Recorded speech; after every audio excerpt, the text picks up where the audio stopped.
Feel like one of my foundational basketball takes over the years has been that I'm not a D'Angelo Russell fan. Even, as a Nets fan, when he made an all-star team with Brooklyn, I didn't want them to pay him. I've just never really liked his game. And I don't think LeBron's too much of a fan either. Now, of course, we're talking about game one Lakers Nuggets here, but in general, D'Lo's had a really, really good season. I mean, he's always going to take a couple of shots a game that are a little bit questionable. He's always going to have some questionable offensive decisions. He's going to have possessions on defense where he just doesn't really pay attention or care, but his floor spacing has been fantastic for them all year long. He set career highs in three-point shooting, and for a Lakers team that revolves so much around their stars and Anthony Davis and LeBron, having that kind of spacing is critical to what they do, and he really established himself as one of the better players on the team when in the offseason it looked like he wasn't even going to return to the team.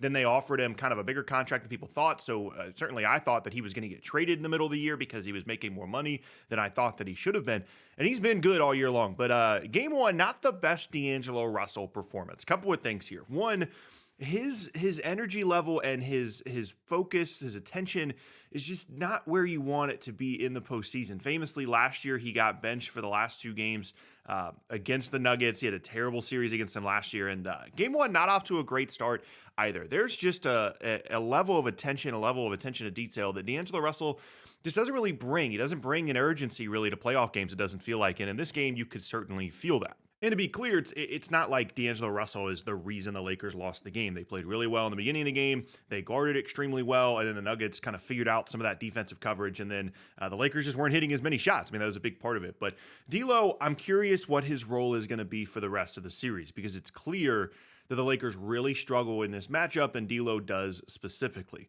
First and foremost, the shot selection at times is just really, really tough to watch. He has these moments where he forgets that hey, Austin Reeves is on the floor, Anthony Davis is on the floor, LeBron is on the floor. Maybe these guys should be getting some shot attempts. And he takes a lot of just weird, long twos and just not very efficient shots. And if he's not making threes, he's going to take a ton of them. If he's not making threes, his value goes down tremendously for this team. And there was a sequence in the third quarter when things really started to shift and change for the Lakers, where they got to stop. They're out in transition, and D'Lo just threw a lazy pass, and then the Nuggets came down and scored on the other end, and that really started to kind of shift the momentum. And that's what I mean by the title of LeBron might hate D'Lo. In that moment, LeBron is screaming at D'Lo hey, lock in, what are we doing? It was almost like the meme of him yelling at J.R. Smith at the end of game one of the finals a handful of years ago because he tried to call a timeout or they didn't call a timeout. He was going the wrong direction, whatever the case may be. It was that same kind of situation for LeBron where he was guys, can we lock in a little bit here? And obviously it's just the first game and D'Lo can hit some shots, probably play better at home, all this stuff. But this series for him, I just don't know if it's going to be a series for him because the Nuggets just have so much size and they're just so overwhelming in that size. And it's just clear that it's a matchup that D'Lo is just not comfortable in. Again, going back to the 4 games last year and then game one here. And for the Lakers moving forward in the series, they had a formula that was really working for them in the first half. They were kind of allowing Jokic to be the offensive hub as a scorer, but they didn't want him to facilitate as much.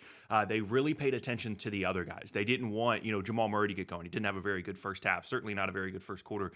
They gave up a couple of open threes, but really they just wanted to make Jokic a scorer. They had Rui Hachimura guarding Jokic. They had Anthony Davis off the ball playing on Aaron Gordon. That's something they tried a good amount last year. And for the first half, it worked pretty well. The problem is in the second half, their offense completely fell apart. They basically just had to go to, Anthony Davis and LeBron ISOs. Austin Reeves didn't have a good game. I already talked about D'Lo not having a good game. And for the Lakers to have a chance in the series, they have to shoot the ball well. And in the second half, they just didn't. And then the Nuggets started to get loose. The other guys, Jamal Murray had a really good second half. Not super efficient, but, started to score for them. Michael Porter Jr. had a really good half.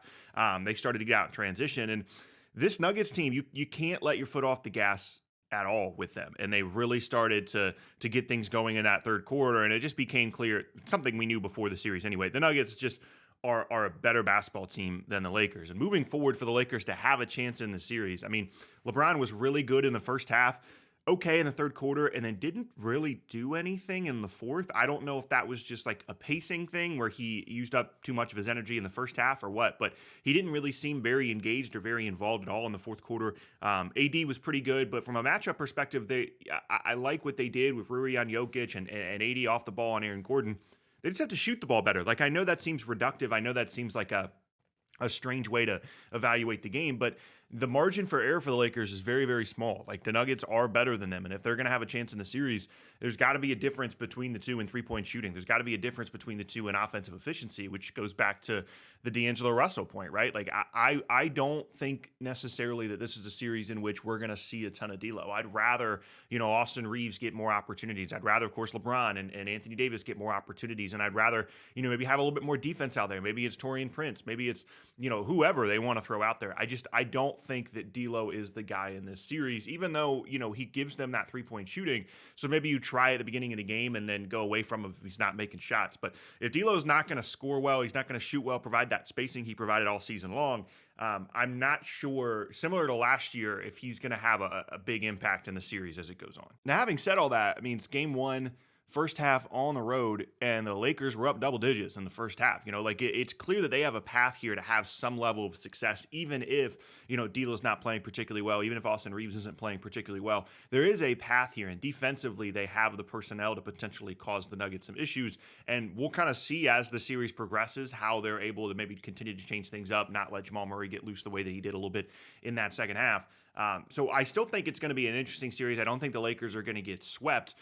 Just again, based strictly off that first half. I mean, it's not easy to go in game one on the road and be up double digits on the defending champs. So clearly, given how the Lakers have played over the last handful of weeks, handful of months, I think they're 23-10 coming into this game. Their last 33 games, like, they're very good, and they've got some stuff figured out with this group. I just think they might have to play a little bit differently, certainly than they did in the series last year, as well as kind of how they have over the last couple of weeks, just because of what this matchup dictates against Denver. And who knows, maybe I'll be completely wrong. Maybe D'Lo's floor spacing will be the secret sauce in the series, and he'll lock it in a little bit more, maybe be a little bit more focused. He'll have an awesome game two, and then they'll go home, and he'll be really good at home and all this. But just based off the history of this series, him against Denver, and how he looked in game one, that feels pretty doubtful. So my expectations for game two are that the Lakers are probably going to do something pretty similar to what they did in game one. If that doesn't go well, though, I'd expect them to play maybe some bigger lineups in games 3 and game 4. We saw a little bit of Jackson Hayes and Anthony Davis on the floor at the same time, which was interesting. But I would expect them to maybe go a little bit more towards Austin Reeves or Gabe Vincent, just one of those guards out there. And then, the wings, Taurean Prince, obviously LeBron, having more size out there, I think might be a bit more of an option for them, because that's kind of the strength of their personnel, right? I mean, Rui and LeBron and AD, all these guys, that they have a good amount of size. And I just think against Denver, I mean, going to some of these 3-guard lineups, Reeves, Gabe Vincent, D'Lo, who I don't even know if Gabe Vincent really should be out there too much, if I'm honest. I don't know that is going to be the answer for them, and I would expect that game 2 they'll see if they can kind of stabilize a little bit, and if not, maybe go to some of these bigger lineups moving forward in the series, and that could potentially mean not too much D'Lo here the rest of the series for the Lakers.